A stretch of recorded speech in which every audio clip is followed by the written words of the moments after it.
Starting to. Before I was a pastor's wife, I was a preacher's kid. So I really don't ever remember a time that I didn't know that Jesus loved me and that he died on the cross in my place. I asked Jesus into my heart when I was 6 years old.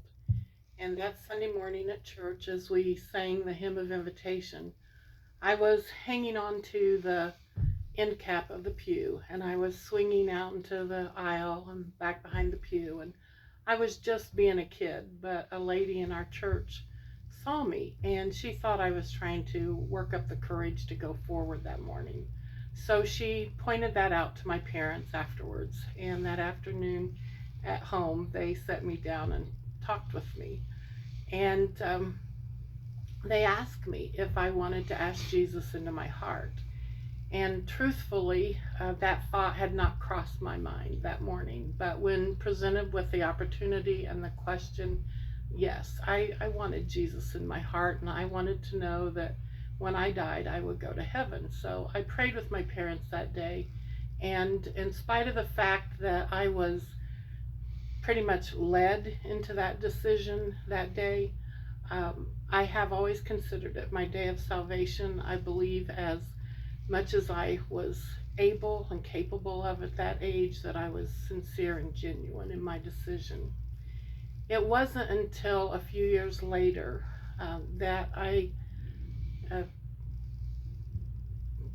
came to a greater appreciation and understanding of what it meant to have a relationship with Jesus Christ. When I was in the eighth grade, my family moved from Rushville, Indiana, where John and I met when we were 9 and 12, to Barboursville, West Virginia. And I think I've mentioned in group before that I went to two grade schools, two junior highs, and two high schools by the time I graduated at the age of 17. This was by far the hardest transition for me growing up, that move from Rushville to Barboursville. And I was in the eighth grade, and I think that's just a hard time for most people. But I am by nature a very shy person, and meeting new people was not then and still isn't an easy thing for me. And so it was a really hard transition. Um, Rushville is a small farming blue collar community. We moved to Barboursville, which is a suburb of Huntington, West Virginia, one of the larger cities in the state. And it was culture shock for me. Even the demographics of our church there were different than what our family had been accustomed to. Most of the people in leadership in the church there were um, executives, and we had a FBI agent in our church. So even at church, the kids that I went to church with and now found myself in youth group with, they were just, I would say, much more worldly and sophisticated than I was. And I just felt like everything about me was all wrong. But it was in that experience that Christ became real to me as a friend, someone who knew me and saw me and accepted me as I was. I, for the first time since that, even when I felt very lonely, I wasn't ever truly alone, that He was there with me. And so from that point, that was a turning point for me in my relationship and my walk with Christ. I think my family lived there about 2.5 years. And then my dad, um, in the fall of my junior year, accepted the pastorate at Crawfordsville First Baptist Church here in Crawfordsville, Indiana. And so my family prepared to move from West Virginia back to Indiana. And that was one of the easier moves I ever made. And that was because of a guy named John Dunaway. And in our final weeks of living in West Virginia, John had driven out a couple of times and taken me out. So when we moved back to Indiana, he was living in Indy, and Crawfordsville is only an hour away. And so we spent pretty much every weekend after that together and dating. when we were 17 and 20, we got married. And I really don't know whatever possessed us to think that at 17 and 20 that was a great idea. But even our parents were very supportive of that decision and excited for us. And our 46th anniversary is coming up in April. And so I think time has borne out that God was in that decision, and he had a purpose for bringing us together. And so much of my walk with Christ is intertwined with John's walk. I don't really know what he plans to share with you tonight, but when we had been married 5 years and we had our 2 older children, Eric and Ashley, John felt called to prepare for full-time ministry. I would have been 22 at that time, and while I have always supported John's obedience in that decision, it did create within me some real conflict and confusion and a lot of questions. And so I had some really hard conversations with God. I don't think it was any surprise to John or Jesus that I didn't bring to the table a lot of the qualities that one stereotypically thinks of a pastor's wife possessing. And especially at that time now, 40 plus years ago, there were a lot of expectations of what role a pastor's wife would play in the church. And none of them were me.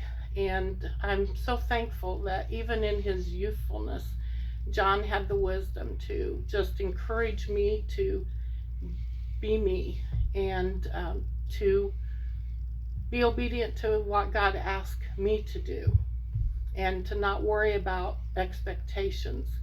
So I began to really actively talk to God about what is going to be your calling on my life specifically. What work do you have for me to do? In our church in Rushville, there was a woman who was a foster mom, and she often had African American babies in her care. And as a little girl of 9 and 10, I had already figured out that I could take home one of her babies and love them as my very own. And I wasn't concerned if we didn't match on the outside. So looking back, those were definitely seeds that God planted in my heart as a little girl.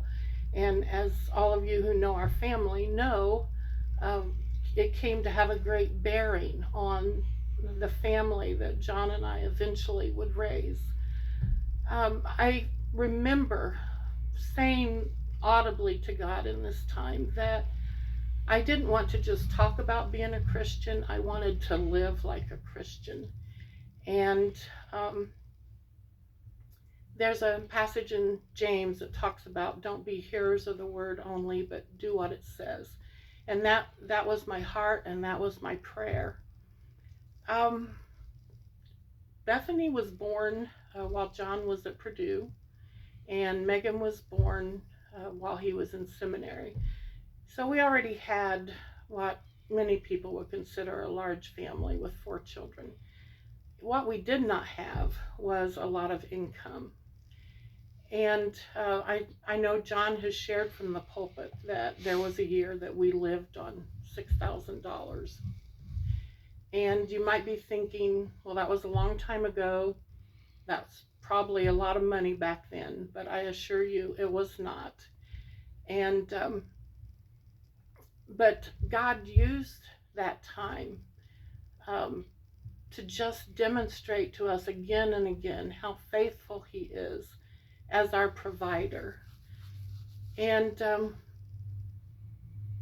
that made it so much easier down the road when again and again God asked us to make room for another child in our family.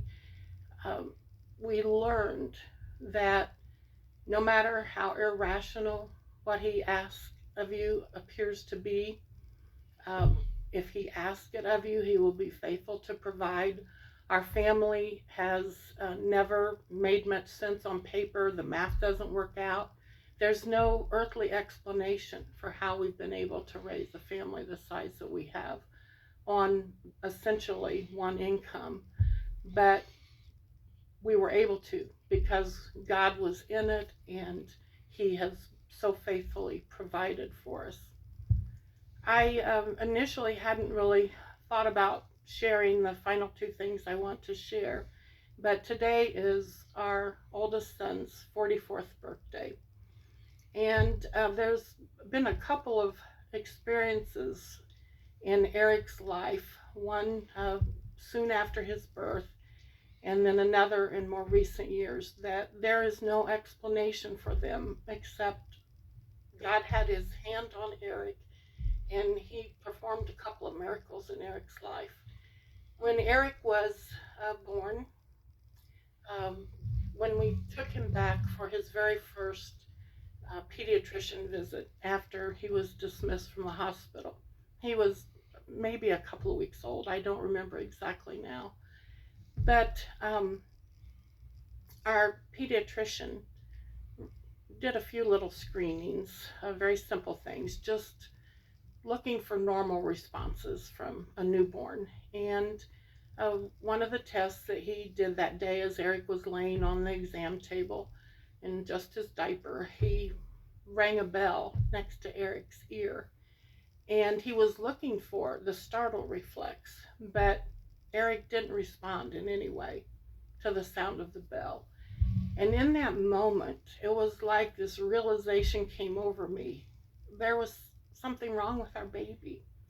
And I realized that I had never seen him respond to sound. And John and I had even kind of made jokes about how lucky we were that he just slept through everything.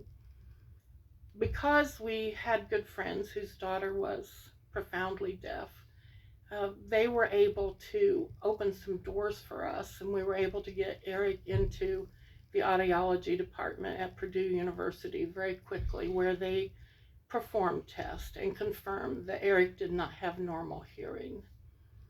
You know, we were devastated as young parents. You don't want your kids to have any kind of challenges. But we threw ourselves into doing everything that we needed to do. They explained to us that Eric had a mild to moderate hearing loss. The higher the frequency, the less hearing he had. They assured us that he would learn to speak, but that he would not just acquire speech like a normal hearing child would, just picking it up, that we would have to work with him. And so we threw ourselves into taking him to the audiology department at Purdue. I no longer remember if we went. It seems like we went once a week, and he had speech therapy. And starting before he was 4 months old, he'd been fitted with his first hearing aid. So I think we were actually laying in bed one night praying, and we had decided that we weren't going to beg God, but we would just tell him our heart and our desire that Eric would have normal hearing. And so months passed. It was time for Christmas break at Purdue, and we felt a strong sense to ask them to test Eric's hearing again. And I just felt so confident that we were going to find that his hearing was normal. And they had been testing him routinely in his visits there at Purdue. So it wasn't like, they had hinged everything on just one test indicating that his hearing wasn't normal. And it wasn't something that surgery could fix. I mean, we knew that Eric would require hearing aids for the duration of his life. So they tested him at our request that morning. They retested his hearing. They didn't say anything about the results with us, and I cried all the way home that day because I had just been so confident that they were going to tell us that Eric's hearing was suddenly normal. The new semester started back at Purdue, and we resumed our visits there with Eric. And uh, the head of the audiology department at Purdue called us into an office. And the audiologist, Mary Pat, that had worked with us and worked with Eric all these many months, she was in on the meeting also.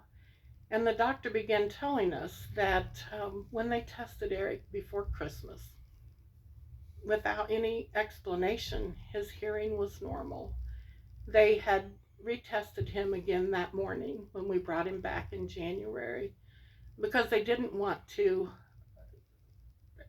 say anything to us until they were certain, and they had no explanation for it. In fact, I remember someone in the room saying, "This is a miracle. Your son's hearing was definitely not normal, and now it is." That was the first miracle that God performed in Eric's life. I no longer remember what year this was, but the day after Christmas, several years ago, our family gets together for our big Christmas, the day after Christmas, the 26th and the 27th. And so that morning, I don't remember, I think Eric had texted that their family was on their way down. And John and I were busy with all the last minute preparations before our family was to be here. And I remember shooting up a quick prayer that God would just keep our family safe. Both Eric and Ashley's family would be driving down from Fort Wayne that morning.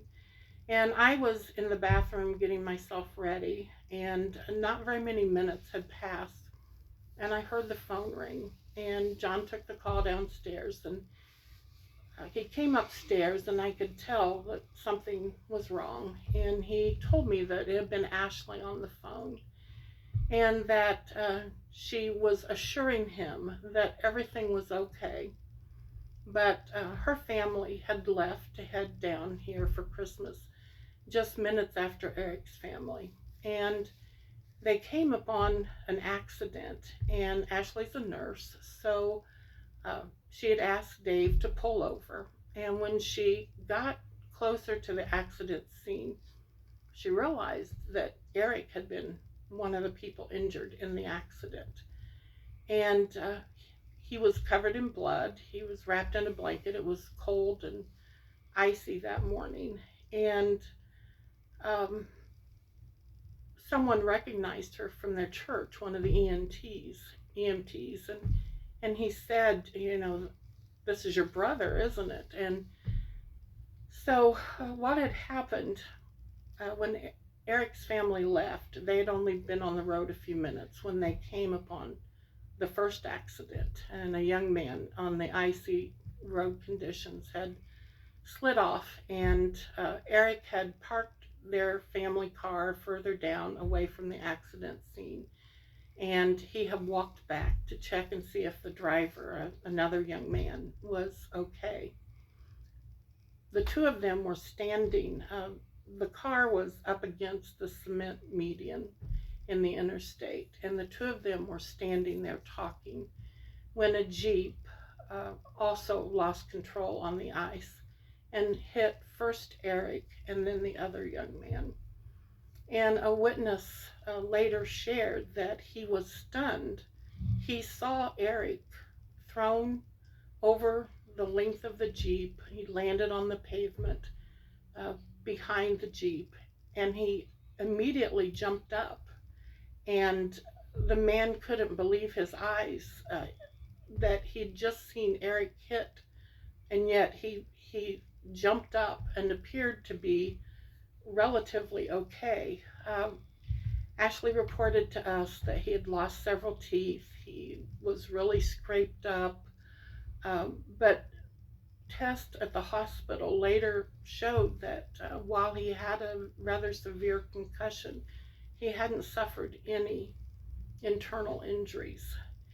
The other young man was not as fortunate. He was very critically injured, and I am thankful to report that he too survived.